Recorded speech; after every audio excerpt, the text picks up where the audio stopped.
In this video, we're going to calculate the area of region R that is enclosed by the curve y equals square root x at the top, at the bottom by y equal to 0, which is the x-axis, and then on the side by the curve y equals 2x minus 1.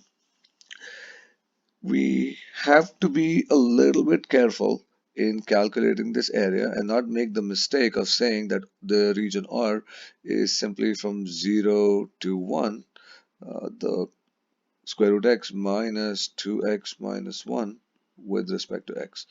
Okay, and the reason being that 2x minus 1, as far as region R is concerned, is only defined past 1/2. It is not defined before 1/2, between 0 and 1/2.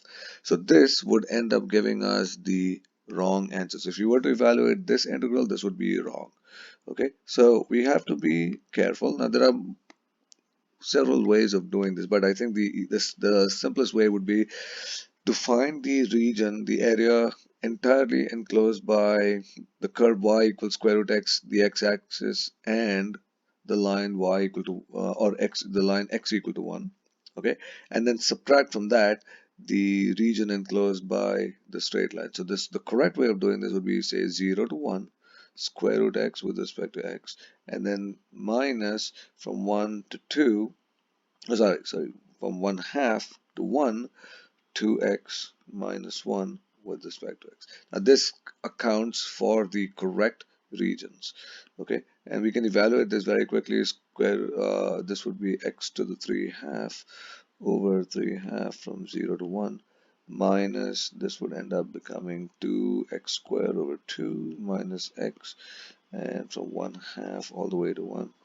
So this would give us 2/3 and then 1 minus 0, and then the other one would give us x. So this just becomes x squared as the 2 and 2 cancels out. So we get 1 minus 1 for the first with the upper limit, and then minus 1/2 square, and then minus 1/2 from the second part. So we end up with 2/3 for the first one minus, say, 0 for the first parentheses inside, and then minus this 1/2 square is 1/4 minus a half gives us minus 1/4. So when we get this, we get 2/3, and we have minus minus minus, so we get minus 1/4, which ends up becoming equal to 5 divided by 12. So that would be the area enclosed by, or the area of region R. Okay, so hopefully that clarifies the problem, and to make sure that you can't just take the limit from 0 to 1, and you have to split this up into two integrals.